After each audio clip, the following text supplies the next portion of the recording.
everyone, it's Diane. Welcome back to my channel, ScrapAttic Creations. Today I have the last two layouts using the Daisy Meadows kits. Using the paper and stickers, the, Sparkle and Shine by Kelly Baxer-Fitzgerald cuts, Daisy Meadow Cricut cuts, and Stitch Together Cricut cuts.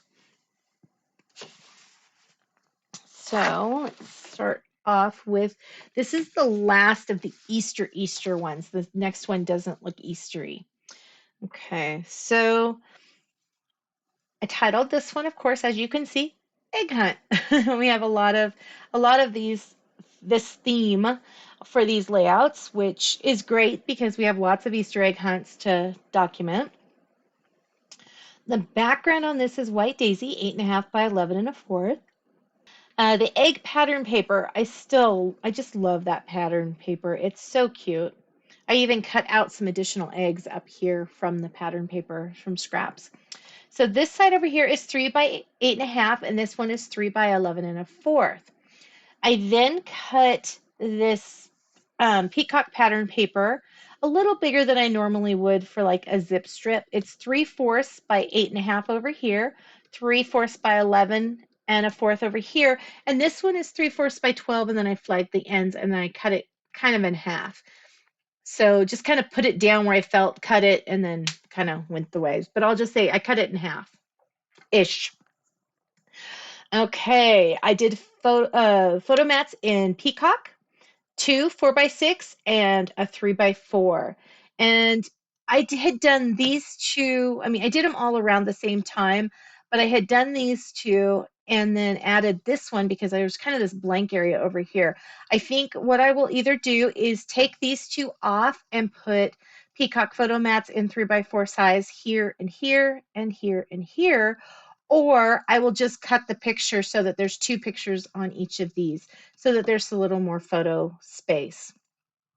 I also could maybe cut some little 2x2 squares or something and put up here if I have just like some egg pictures, or just something simple, pictures of the day with them, maybe their basket. I'm not exactly sure what kind of pictures I'll put on this. I shouldn't say I know what kind of pictures I'll put on this. I don't know which pictures I will put on this. So that'll tell me if I do have some extras that I can put up in here.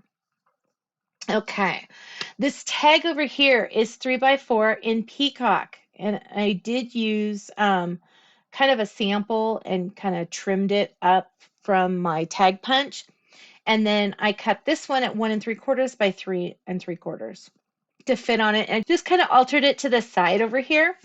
I then took, this is a sticker, and I don't even remember if this was a one-piece sticker or not. Basically, I've got a little basket here. I've got flowers, I believe were in the basket, and I've got the bunny.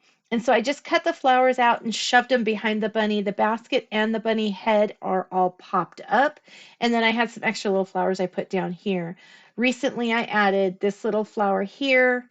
There's a today sticker and a look at this sticker. And then I added a little flower clump here. And up here where I had these little eggs that I cut out from the pattern paper, I just added a few of those little flowers. I thought they were really cute. The egg hunt is cut, I want to say, I think we just cut that from, it might be a Cricut cut. It might be from the silhouette. These were done before I was fully onto the Cricut, which is a problem I am having right now, is I have a ton of stuff purchased for my silhouette, and I need to take some time and figure out how to at least get some of those main files, like my Lori Whitlock's. There's a file that I'm going to use on the next layout, which is from, I think it's called Stinkin' Cute cut files or something. I've got a lot of little cut files that I've purchased through Silhouette that I really need to figure out, can I cut them on the Cricut? I know some people use the Silhouette program to cut all of their Cricut cuts, but I am really liking the fact that I can upload things to Cricut and keep it there. Even though you can do that on the Silhouette, I just have well over 10,000 files. I have not organized them because I didn't do them as I had gotten them. So it would be easier for me to do it on the Cricut than the Silhouette, but we'll see. We'll see how that goes. I did cut my finger today because, you know, that's how I do things. Oh, and this twine is my May Arts twine. I did just kind of loop that through and then I tied a bow. I doubled all the stuff. Oh, and then I did also use those smoothie enamel dots from the kit. I didn't use any shimmer brushes on this one. Um, but I love these little eggs, and I was so glad that I had some extra paper that I could cut and make those. So the next one is called Sweet as Can Be. Okay, so I had this yellow paper and it just was not shouting Easter to me. And maybe it does to you, which is great. You know, kudos. I could not find it in me to scrapbook Easter for this one. So I found these little bees. This is by Stinkin' Cute Cut Files or something like that on the Silhouette. And it's actually a print and cut, but it cuts the bees. So, and the flowers. So I thought, okay, I really like that bee. So I got the file and then I found Sweet as Can Be. I don't know if it was a saying that I found. It wasn't the same file, but it was something else. And it was probably on the Silhouette. And so I cut that and it cut beautifully. I was very impressed with how tiny these are and how well they cut. And I kind of want to say I didn't cut the words on the Silhouette because my Silhouette usually didn't cut that well. But I did give my Silhouette to my daughter, so I don't have that anymore and I need to figure out how to use it. I am overlooking in my drawer real quick because I did not grab out my punch for the border, and I'm honestly not seeing it. It's the heart one. I found the scallopy one. Oh, here it is. Okay. I couldn't find it because it had goobers in it. Okay, so the border, what I did, see, that was from that, I think the Valentine stuff. I put it away messy, not like me. Okay, so what I did is I had a 1-inch strip of black. And then I punched it out with this heart zigzag border, and I put that there. The piece that I cut off while I was punching, I put down here. So I used my scrap that it was going to create because it needed something to kind of border it down here. So I thought black did a really good job. I was very happy with that. So the base of this is white daisy, 8.5 by 11 1/4. The Sundance gingham paper, I cut 4 by 8.5. And then I put that black underneath here, put that other black piece here. And that was the base. That was where I started. Then I decided I was going to use the Sundance photo mat. So I have 2 4x4s and 2 4x6s. Again, I probably should have done 3x4s here and here. The 4x4s are fine. This one's just a little more troublesome for me. But we'll see. Again, I've got, my new printer. I could print pictures, but I kind of like to put a little more than 1 or 2 pictures on a page. So I was trying to kind of do the minimalistic ones, but we'll see. Like I said, we'll see where that goes. The Sweetest Can Be is cut in black. The bees, I cut those in Sundance, and that is dark. This is dark as well, and I'll notate that below. I don't have dark and light on this right yet. But these are dark. This is a dark. This is just the black. And then I put that Lawn Fawn vellum that I have, that's shimmery vellum, behind this. And I only adhered it to the bottom part of the bee. I didn't adhere it to the wings. And so that's on there. And partially because of the cut file, it really was meant to be a print and cut. And I altered it for my needs. I did pop the bees. All 3 of them are popped. And this little antenna area is flat. Okay, so then these flowers came with it as well. And I thought they were just really cute. They're just a simple little flower. And then I put black behind it. And these are cut out in the Sundance. So I was really happy with this little layout. I wish I could remember everything about it, but I did go on the Silhouette program and find that that's where the bees were at. I can't find this. I looked around. And there is that little guy. And there's these little guys. But I thought they were really cute. And I just kind of made them kind of going, you know, flying around, buzzing, buzzing, buzzing. So the last thing I'm going to share with you today is a card that I made. Now, I did an assembly video earlier today. I'm not sure it recorded. So if it did record it, we will see that in just a second. If it didn't, this is the information for this card.